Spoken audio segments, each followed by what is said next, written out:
Assalamualaikum warahmatullahi wabarakatuh. Alhamdulillah wassalatu wassalamu ala Rasulillah wa ala alihi wa sahbihi wa maulana. Asyhadu an la ilaha illallah wahdahu la syarika lah wa asyhadu anna Muhammadan abduhu wa rasuluh alladzi la nabiyya ba'da, amma ba'd. Rabbi shrah li sadri wa yassir li amri wa hlul 'uqdatam min lisani yafqahu qawli.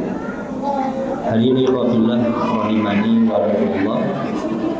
Bapak Ibu semua yang dimuliakan oleh Allah, berbahagia sekali kita bisa melanjutkan kembali di antara ikhtiar kita untuk mendekat mengenal Allah Subhanahu wa taala. Di malam kali ini hadirin, kita akan membahas 3 nama. Pertama Al-Fattah, yang kedua Al-Qabid, dan ketiga Al-Basir. Ini sebenarnya malam kali ini harusnya dengan Ar-Rafiq dan Al-Khafid, tapi di waktu 30 menit membahas 5 nama dan sifat Allah ini agak kerepotan. Jadi di satu nama hanya 5 menit saja, nah, makanya mungkin hanya sekilas saja nanti terkait dengan Ar-Rafiq dan Al-Khafid. Hadirin ikhwati manapun, apa Al-Fattah itu? Secara bahasa, Al-Fattah itu dari kata Fataha yaftahu fathan, artinya membuka. Allah dinamakan dan memiliki nama dan sifat Al-Fattah, Allah yang membuka tabir, menghukum nanti manusia. Segala sesuatu yang tidak beres di dunia, hadirin, nanti di akhirat oleh Allah dibukakan semuanya. Orang-orang yang berkhianat tapi sembunyi-sembunyi, mungkin banyak orang yang tidak tahu, bahkan orang-orang terdekatnya pun tidak tahu. Tapi Allah Al-Fattah nanti akan membukakan semua itu. Itu diantara makna yang pertama. Yang kedua, hadirin, Allah dinamakan Al-Fattah karena dialah Allah yang membukakan segala kesulitan-kesulitan kita. Baik Bapak Ibu semua yang punya masalah, punya kesulitan begitu berat sekali, nama di antara nama-nama Allah yang layak sekali untuk kita panggil nama ini, hadirin. Panggil nama Allah, nama ini ketika berdoa, ketika kita ingin masalah kita diselesaikan oleh Allah. Ya Fattah, wahai Rabbku, Engkau yang maha membuka, Engkau yang maha membuka segala kesulitan, bukakanlah segala kesulitan itu. Nah, ini diantara makna Al-Fattah. Di dalam Al-Quran, hadirin, Allah sebutkan Al-Fattah diantara di dalam surat Al-A'raf ayat ke-89. Allah berfirman, A'udzu billahi minasyaitonir rajim. Rabbana iftah bainana wa baina qaumina bil haqq wa anta khairul fatihin. Wahai Tuhan kami, berilah keputusan antara kami dan kaum kami dengan hak, dengan adil. Engkaulah memberi keputusan yang terbaik. Makanya lihat tadi di dalam Quran terjemah, iftah di sini maknanya adalah menghukumi. Tadi karena di antara makna Al-Fattah itu Allah yang menghukumi manusia nanti di akhirat, Allah akan bukakan semuanya. Yang baik Allah akan nilai baik, yang buruk Allah akan nilai buruk, hadirin. Allah akan bukakan semuanya. Makanya Allah dinamakan Al-Fattah. Kata Imam Al-Khattabi, apa makna Al-Fattah itu? Kata beliau, huwal hakimu baina ibadi. Allah yang maha menghukumi di antara hamba-hambanya. Nah, ini di antara makna Al-Fattah. Wa qad yakunu makna Al-Fattah aidan, dan begitu pula makna Fattah yang lain, kata Imam Al-Khattabi, ialah alladzi yaftahu abwabar rizqi wa rahmati li'ibadi. Allah yang membuka pintu-pintu rezeki dan rahmatnya untuk hamba-hambanya, hadirin. Nah, ini diantara makna yang lain. Makanya saya sampaikan, hadirin, nama dan sifat Allah itu, satu nama dengan nama yang lain itu punya irisan, punya kaitan satu sama lain, hadirin. Al-Fattah seperti halnya Ar-Razzaq, Allah memberi rezeki, itu Ar-Razzaq yang seperti yang sudah kita bahas. Al-Fattah, Allah yang membuka. Di antaranya maknanya adalah membuka rezeki. Karena makna Fathah itu maknanya masih umum, hadirin. Termasuk kata beliau, wa yaftahul munghaliqa 'alaihi min umurihim wa asbabihim wa yaftahu qulubuhum wa uyuna basairihim. Allah yang membuka urusan-urusan manusia yang terkunci, hadirin. Ada seorang, hadirin, dia lama sakit, Pak. Diuji oleh Allah dengan satu penyakit, hadirin. Dia lama. Tapi orang yang mengenal Allah Al-Fattah, dia tidak akan pernah berputus asa terhadap penyakit itu, karena yakin Allah satu waktu yang maha membuka, Allah mampu menyembuhkan. Ada seorang, dia punya masalah lama berlarut-larut, bertahun-tahun gak selesai-selesai masalahnya. Orang yang mengenal Allah Al-Fattah, dia yakin sekali Allah mudah untuk membukakan dan menyelesaikan masalah itu. Saya punya pengalaman, Bapak Ibu semua. Dulu ketika awal kuliah ke Gontor, saya alhamdulillah dibiayai oleh seorang donatur untuk kuliah di Gontor S2.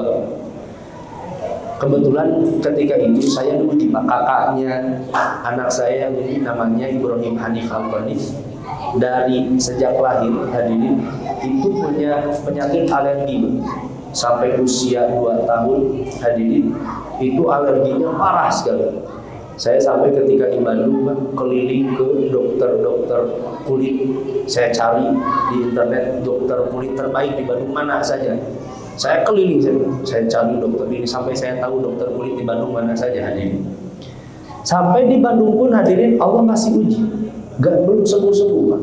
Sampai saking parahnya, hadirin, alerginya sampai keluar nanah dan darah. Itu anak saya waktu usia 3 tahun. Kemudian saya dapatlah, hadirin, alhamdulillah ada orang yang membantu buat kuliah S2 di Gontor, hadirin, di jurusan Akidah Filsafat Islam. Saya ketika itu berpikir seperti, ya Allah, di Bandung saja, kota besar, yang banyak dokter ahlinya, Engkau belum memberikan kemudahan. Tapi saya yakin sekali Engkau maha menyembuhkan. Kan Gontor itu, Pak, di Ponorogo itu kota kecil, hadirin.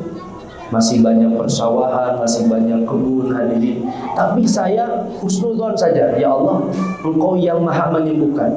Kondisi di sana pun kan, hadirin, lebih panas, Pak, daripada di Bandung. Kondisinya gersang, hadirin, di sana.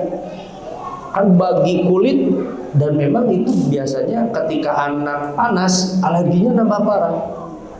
Hadirin, tapi saya yakin saja kepada Allah, saya serahkan, Allah yang menyembuhkan. Akhirnya saya kuliahlah di Gontor, hadirin, ketika itu. Dan memang benar, di awal-awal saya pindah, anak semakin parah, hadirin, nanahnya semakin parah. Itu di usia 3 tahun ketika saya pindah ke Gontor, hadirin.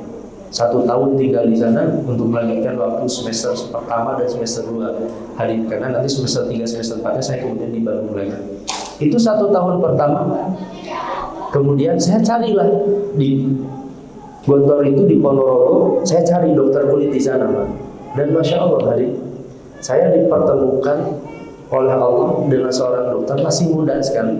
Saya sampai hafal sekali obat anak saya apa saja, Pak. Resepnya apa saja, sampai saya hafal sekali, hadirin. Akhirnya saya diberi resep, Pak. Tapi kelebihannya, hadirin, ketika di Bandung, saya kan sampaikan, Dok, anak saya itu nggak boleh makan telur, tidak bisa makan daging-dagingan, gak bisa makan kacang, gak bisa makan ini. Ketika di Bandung, dokter di Bandung itu dia mengatakan, Bapak mau tidak mau hindari makanan itu, jangan dikasih. Ketika di Bandung. Ketika di Ponorogo, anak saya sampai kurus sekali, usia 3 tahun itu kurus sekali, karena gak terbayang aja gak dikasih daging-dagingan, Pak, telur saja pasti gatal. Ketika di Ponorogo, dokter justru malah marahin saya, Bapak, kalau tidak Bapak kasih protein, anak pasti kekurangan gizi. Dok, tapi kan alergi, kata saya. Kalau setiap kasih ini pasti jadi gatalnya. Nggak kasih, sedikit-sedikit kasih. Kemudian dikasihlah treatmentnya seperti apa, ya. Ketika jadi gatalnya seperti apa, obatnya hadirin seperti apa. Dan Masya Allah, anak saya hadirin, Allah takdirkan justru ketika itu sembuhnya di Ponorogo, Pak. Secara akal mungkin seharusnya, jadi saya benar-benar ikhtiar luar biasa ketika di Bandung sampai keliling dokter-dokter. Seharusnya kan secara akal kuasa manusia harusnya sembuhnya di Bandung. Tapi Masya Allah mudahkan ketika itu justru jihad saya belajar ketika itu S2 di Gontor hadirin, dan Allah takdirkan justru sembuhnya di sana Pak. Karena Allah yang maha membuka, Allah yang maha tahu kapan dibukakan, diselesaikan masalah-masalah kita. Al-Fatah. Dan begitu pula kata Imam Al-Khattabi, makna Al-Fatah itu Allah yang membukakan hati-hati manusia, wa uyuna basairihim, dan mata hati hadirin akal kita semua, sehingga kita mampu melihat mana yang benar, mana yang salah. Bapak Ibu semua hari ini diberikan nikmat oleh Allah hadir ke masjid, selalu hadir sholat tarawih. Kita terdorong untuk membaca Al-Quran, tilawah Al-Quran. Itu tiada lain karena Allah yang membuka hati kita. Andaikan Allah menutup hati kita hadirin, jangankan sholat tarawih, tergerak untuk membaca satu ayat saja pasti beratnya luar biasa. Karena Allah yang membukakan hati kita. Nah itu diantara makna Al-Fatah.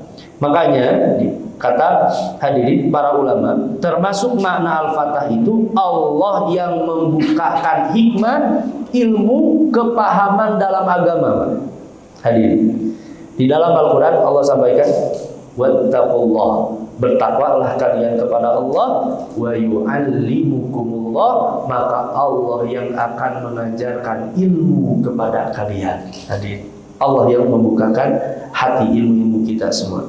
Atau di dalam ayat lain, surat Al-An'am ayat 125, Allah berfirman, "Faman yuridillahu ayyahdiyahu", siapa yang Allah kehendaki untuk mendapatkan hidayah, yashrah sadrahu lil Islam, Allah lapangkan hatinya untuk menerima Islam.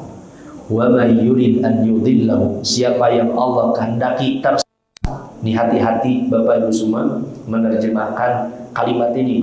Siapa yang Allah kehendaki menjadi tersesat, hati-hati. Bukan berarti si fulan Allah sesatkan, si fulan Allah sesatkan, si fulan Allah sesatkan. Enggak. Di kata guru saya, kata yudillu dari kata Allah la yudillu itu memiliki makna mutawa'ah. Mutawa'ah itu sebab akibat.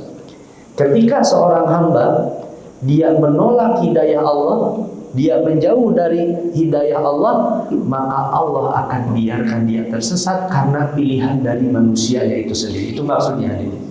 Wa may yurid an yudillahu, siapa yang Allah kehendaki biarkan tersesat karena pilihan manusianya. Dia menjauhi hidayah, tidak mau beribadah kepada Allah, tidak mau bersujud hadirin. Yaj'al sadrahu dhayqan harajan ka'annama yas'adu fis sama. Allah jadikan hatinya, dadanya sesak, sempit, seperti dia naik ke langit. Jadi kata para ulama kontemporer ini, ayat ini diantara bukti kemukjizatan ayat Al-Quran. Dari mana Nabi Muhammad SAW tahu 14 abad yang lalu bahwa kalau manusia semakin naik ke langit itu justru semakin sesak Pak udaranya. Bapak Ibu semua, orang semakin naik, oksigen itu semakin berkurang. Dari mana tahu Nabi SAW sampai digambarkan orang yang tersesat itu seperti orang yang naik ke langit, dadanya akan sesak, sempit.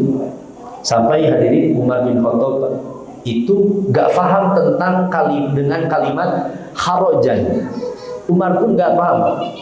Umar sampai sempat bertanya kepada para sahabat, apa makna harajan? Para sahabat gak ada yang tahu. Hadirin, akhirnya Umar bertanya kepada seorang Arab gunung. Umar ketika itu bertanya, kamu tahu tidak apa makna harajan?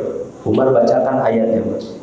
Orang Arab gunung itu pun mengatakan, saya tidak tahu. Tapi kata beliau, dalam bahasa kami ada satu kata yang mirip dengan kata harajan, namanya al-hurjah. Al-hurjah itu kata orang Arab gunung itu, kalau ada satu pohon hadirin, pohon itu kemudian terasing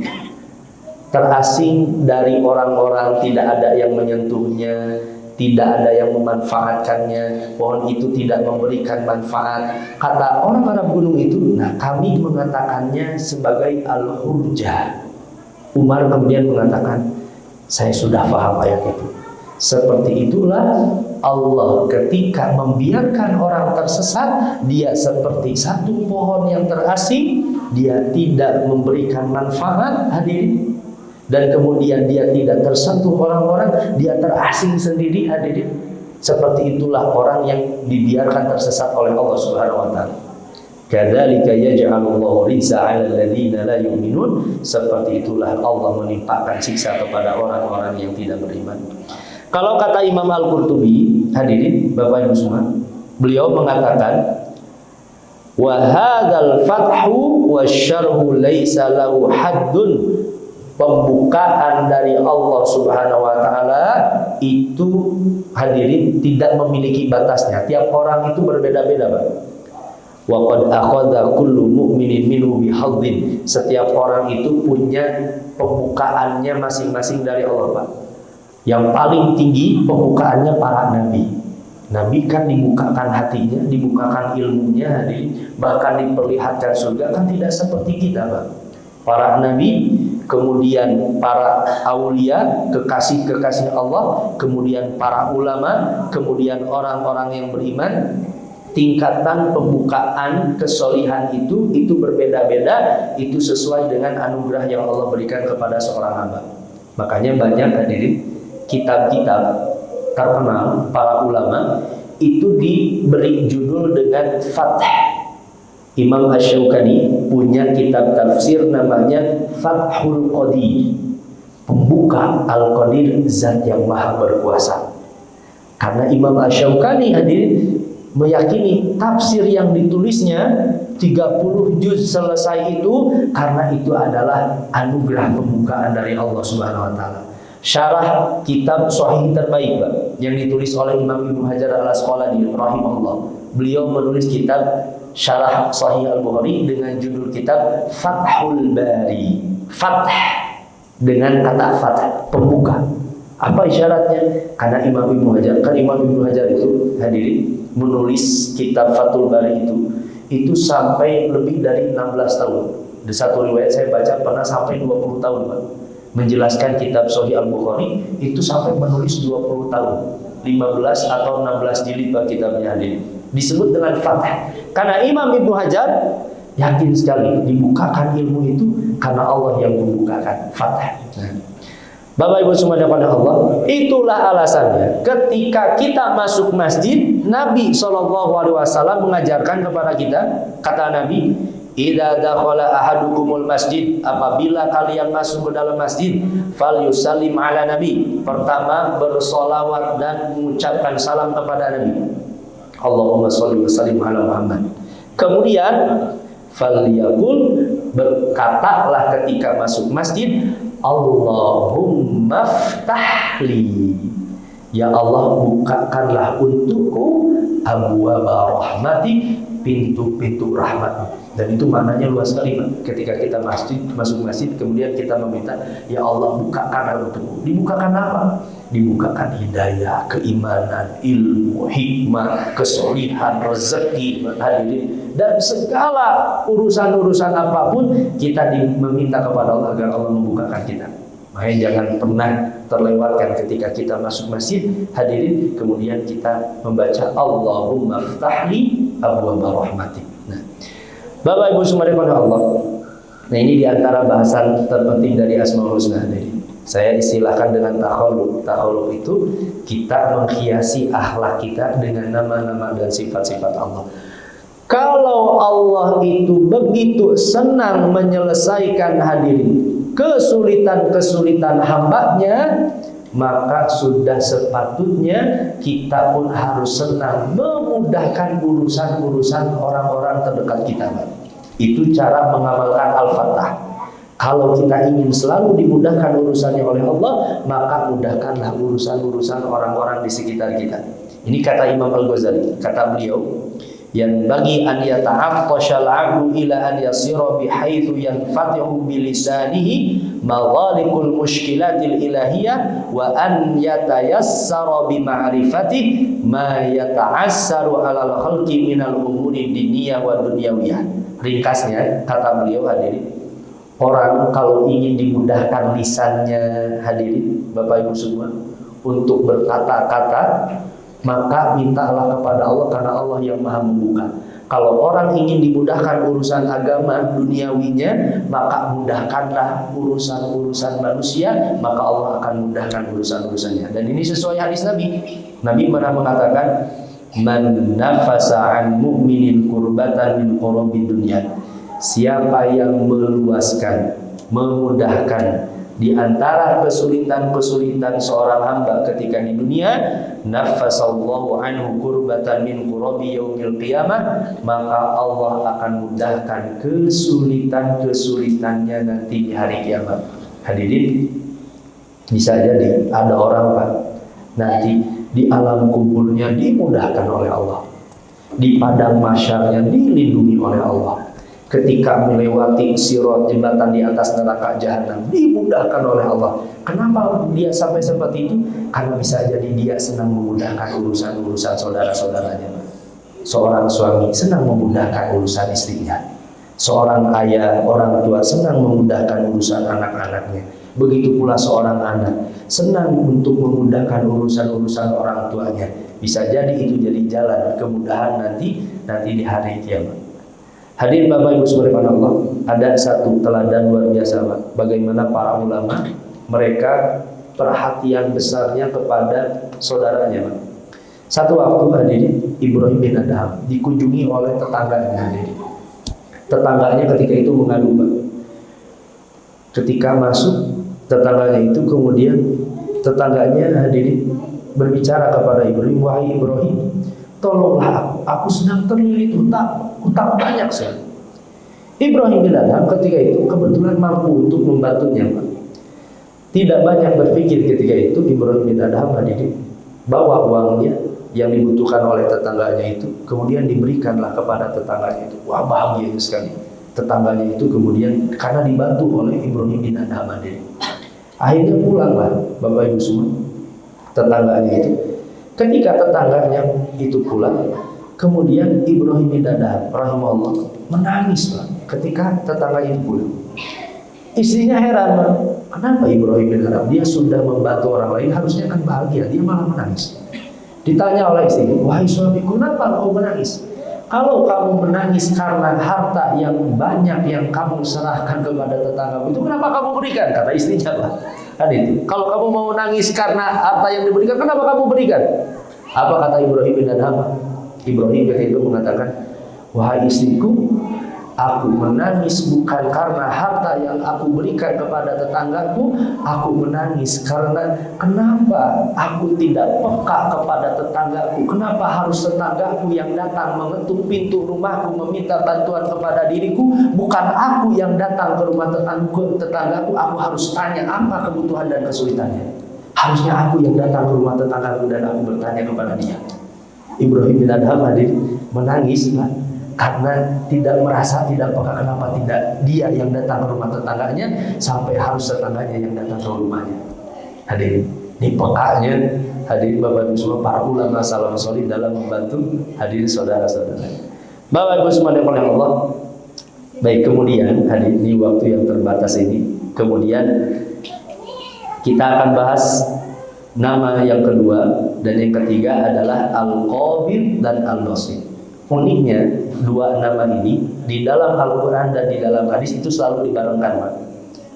Karena Allah ingin memberikan pesan, Allah bukan hanya menyempitkan, tapi Allah itu maha meluaskan. Allah bukan hanya meluaskan, Allah itu menyempitkan. Perhatikan hadirin, di dalam satu ayat di surat Al-Baqarah Allah sebutkan nama dan sifat ini, tapi dengan bentuk kata kerja. Allah berfirman, man dzalladzi yuqridullaha qardan hasanan. Siapa yang memberikan pinjaman yang baik kepada Allah. Ini indah sekali ayat ini. Fayudha'ifahu lahu adha'afan katsirah. maka Allah akan melipat gandakannya, membalasnya dengan lipatan ganda yang banyak. Ini hati-hati nanti ayat ini difahami Pak, ketika memahami siapa yang memberikan pinjaman kepada Allah. Hadirin. Nah, kemudian Allah tutup, wallahu yaqbidu wa yabsut wa ilaihi turja'un. Allah itu yang maha menyempitkan dan Allah yang maha meluaskan, membentangkan, wa ilaihi turja'un, dan hanya kepada Allah lah kalian akan dikembalikan. Pertama, hadirin, sebelum kita bahas Pak, apa yang dimaksud memberikan pinjaman kepada Allah? Ayat ini itu berbicara tentang seorang sahabat Nabi, sahabat mulia, namanya Abu Dahdah. Ini kata Imam Ar-Razi, beliau mencantumkan termasuk para ulama tafsir yang lain. Kisah sederhananya seperti ini hadirin. Ini agak panjang hadisnya. Satu waktu hadirin, ada seorang sahabat datang kepada Nabi Pak. Sahabat Nabi ini mengadukan, ya Rasulullah, saya punya tetangga, pohon kurmanya ada di tanah saya. Jadi tanahnya milik dia, tapi pohon kurmanya milik tetangganya Pak.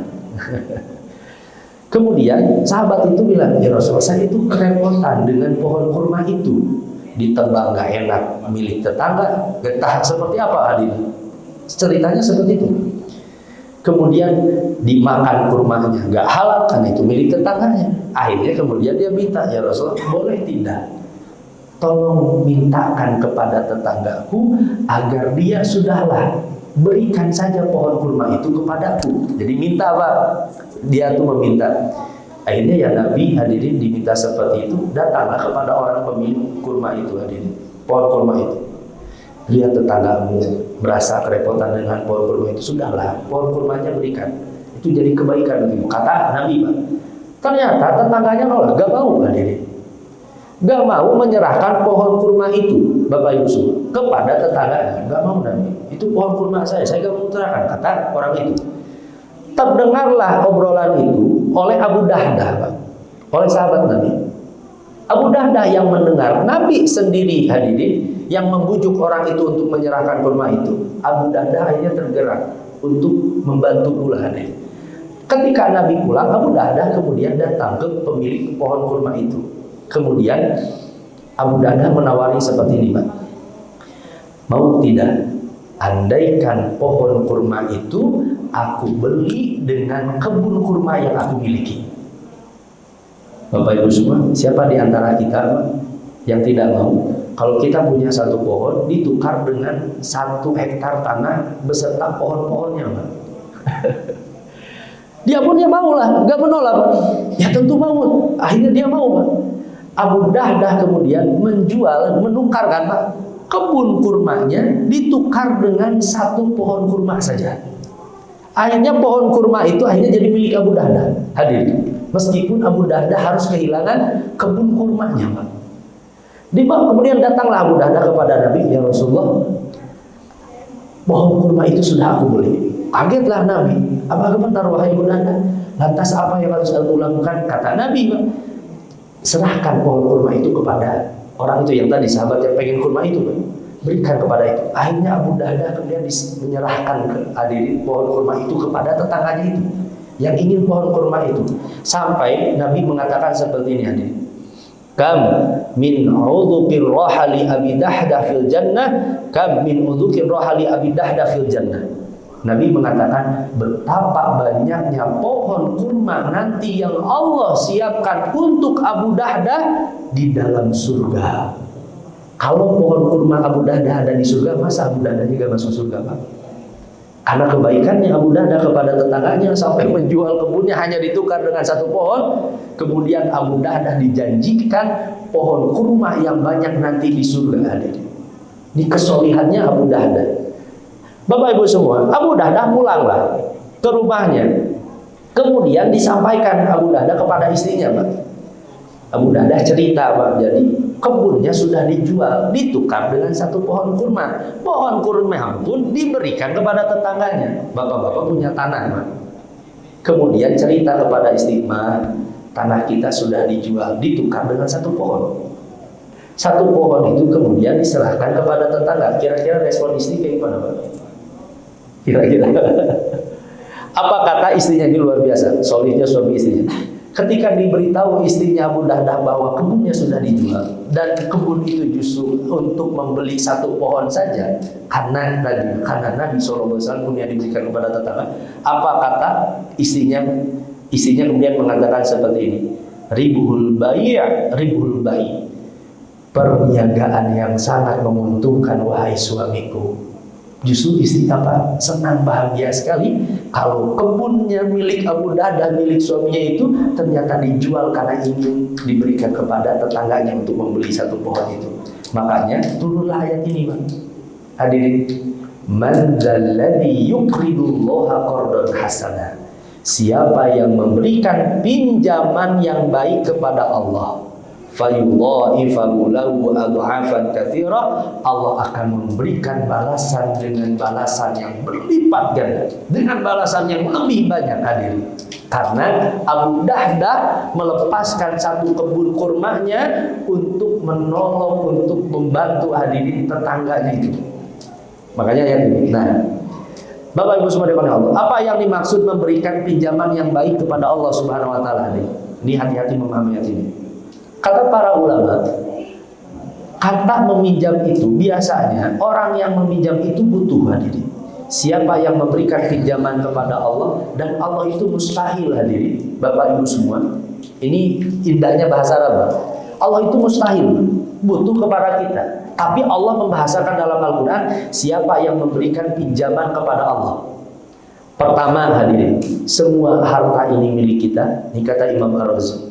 Makanya kalau kita memberikan pinjaman kepada Allah, hadirin, Bapak Ibu semua, itu semua harta itu milik kita. Hakikatnya kita bukan memberikan pinjaman kepada Allah, karena harta ini milik Allah Subhanahu wa taala. Kenapa Allah memberikan bahasa seperti ini, hadirin? Ini kata para ulama bahasa kiasan. Saya ingin tanya, Pak, kalau ada orang meminjam sesuatu, kira-kira wajib tidak dikembalikan? Wajib. Kenapa Allah mengungkapkan dengan seperti siapa yang memberikan pinjaman yang baik kepada Allah? Allah ingin mengungkapkan, Pak, seolah-olah Allah menetapkan dirinya, Allah wajib untuk mengembalikan pinjaman itu. Maksudnya apa hadirin? Allah pasti membalas setiap kebaikan yang kita lakukan untuk orang lain. Itu maknanya, Pak.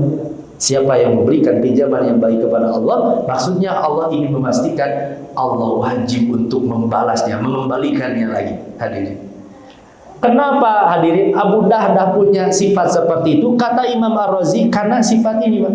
Wallahu yaqbidu wa yabsut, karena Abu Dahdah beriman sekali bahwa Allah lah yang meluaskan rezeki, Allah lah yang menyempitkan rezeki.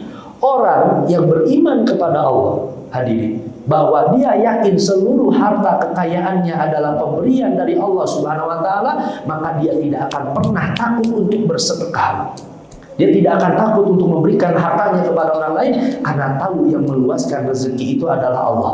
Karena Allah memiliki sifat Al-Basir, yang maha meluaskan, dan Allah lah yang maha menyempitkan rezeki. Nah, hadirin Bapak Ibu semua oleh Allah, ini kita singkat saja hadirin karena waktu yang terbatas.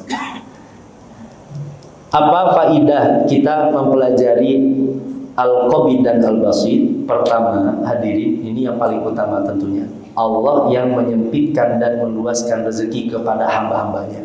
Lihat tadi Allah berfirman di surat Asy-Syura, walau basatallahu rizqa li'ibadihi labaghaw fil ardh. Kalaulah Allah meluaskan rezeki kepada seluruh hambanya, tabiat manusia, hadirin, semakin kaya itu biasanya semakin malas mendekat kepada Allah Subhanahu wa taala. Semakin miskin, tabiat manusia biasanya semakin butuh kepada Allah. Kenapa? Tidak semua orang Allah jadikan kaya, Pak. Hadirin, padahal Allah itu sangat mampu sekali, karena Allah maha kaya. Tapi ada orang-orang yang tidak dijadikan kaya oleh Allah, karena Allah tahu, Pak, tabiat manusia itu seperti itu, hadirin. Ada satu hadis qudsi, ini hadirin Bapak Ibu semua, ini mengungkap hikmah kenapa Allah menentukan si fulan itu kaya, si fulan itu miskin. Allah pernah berfirman seperti ini, hadirin. Inna min ibadi, di antara hamba-hambaku, man la yuslihu imanahu ilal faqr.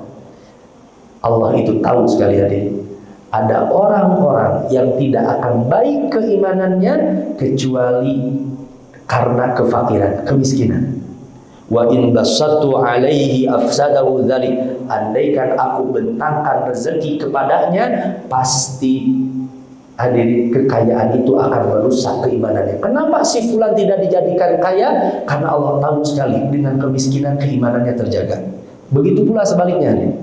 Wa inna min ibadi, di antara hamba-hambaku, man la yuslimu imanahu ilal ghina, ada orang yang tidak akan baik keimanannya kecuali dengan kekayaan. Kenapa si fulan dijadikan kaya oleh Allah Subhanahu wa taala? Karena kata Allah, walau afqartuhu la afsadahu dzalik, andaikan aku jadikan dia fakir, dia miskin, bisa jadi kemiskinan akan merusak keimanannya. Kenapa si fulan dijadikan kaya, si fulan jadi miskin, si fulan jadi kaya, si fulan jadi miskin? Karena hikmah ilahiyah yang Allah yang itu tidak akan diketahui oleh kita, Pak. Karena Allah yang maha meluaskan dan Allah yang maha menyempitkan rezeki. Kemudian hadir yang kedua, Allah pula yang menggenggam hati setiap manusia dan menyempitkan. Ini kata para ulama. Jadi makna Al-Qabid Al-Basit itu bukan hanya meluaskan rezeki, termasuk Allah yang meluaskan hati. Ada beberapa orang hadirin yang membaca Al-Quran hanya beberapa kali langsung mudah menghafal, Pak. Tapi ada orang berapa kali mengulang-ulang hafalan Al-Quran sulit menghafalnya, luar biasa hadirin. Karena Allah yang memberikan itu. Allah memberikan hadirin. Ini seperti ayat yang tadi. Faman yuridillahu ayyahdiyahu yashrah sadrahu lil Islam. Siapa yang Allah kehendaki, Allah akan lapangkan hatinya untuk Islam. Ketiga, hadirin, di antara makna al-basi, Allah yang maha membentangkan, termasuk Allah membentangkan ampunannya, termasuk di bulan Ramadan. Diperhatikan hadis ini, hadirin. Inna Allah azza wa jalla yabsutu yadahu bilayl. Sungguh Allah membentangkan tangannya di malam hari, liyatuba musiun nahar, agar orang-orang yang berdosa di siang hari bisa bertobat kepada Allah Subhanahu wa taala. Begitu pula wa yabsutu yadahu binahar, Allah membentangkan tangannya di siang hari, liyatuba musiul lail, agar orang-orang yang bermaksiat di malam hari bisa bertobat kepada Allah Subhanahu wa taala. Dan yang terakhir, hadirin Bapak Ibu semuanya oleh Allah, ini sebagai penutup pada kajian malam kali ini. Yang keempat, kata para ulama, siapa saja yang dimudahkan dan diluaskan urusannya oleh Allah, maka jangan sekali-kali menggunakan kemudahan itu dalam kemaksiatan kepada Allah. Bukankah Allah yang memudahkan, hadirin? Harta untuk kita, rezeki, hadirin, kemudahan ilmu. Maka jangan sampai kita gunakan nikmat-nikmat Allah itu dalam kemaksiatan. Allah yang membentangkan tangan kita sehingga kita bisa menggerakkan tangan kita. Allah yang membentangkan mata kita, kita mampu terbuka dan melihat hadirin segala apa yang Allah ciptakan. Maka jangan gunakan apa yang Allah berikan itu dalam kemaksiatan kepada Allah, karena seperti itulah cara mengamalkan Al-Qabid dan Al-Basit dalam kehidupan kita. Wallahu a'lam bishawab. Hadirin Bapak Ibu semua, kalau saya tambah lagi Al-Qabid repot lagi ini. Masya Allah. Saya rasa cukup saja hadirin untuk Al-Rafi dan Al-Khafid. Ini Allah yang maha meninggikan, Al-Khafid Allah yang maha merendahkan. Para ulama itu membahas sederhananya, hadirin, orang yang mengenal Allah Ar-Rafi, dia tahu sekali segala sumber kemuliaan itu ada di sisi Allah. Ketakwaan, kesolehan, maka mendekatlah kepada Allah. Sebaliknya, siapa yang menjauh dari Allah, hadirin, angkuh, sombong, ingat Allah itu maha merendahkan. Kerendahan, kehinaan seorang itu ketika jauh dari Allah Subhanahu wa taala. Wallahu a'lam bishawab. Hanya itu mungkin hadirin Bapak Ibu semua yang saya sampaikan pada malam kali ini. Semoga jadi inspirasi untuk amal soleh kita di bulan Ramadan. Subhanallah wa bihamdihi, asyhadu an la ilaha illa anta, astaghfiruka wa atubu ilaik. Aqulu qawli hadza wa astaghfirullah li wa lakum. Assalamualaikum warahmatullahi wabarakatuh.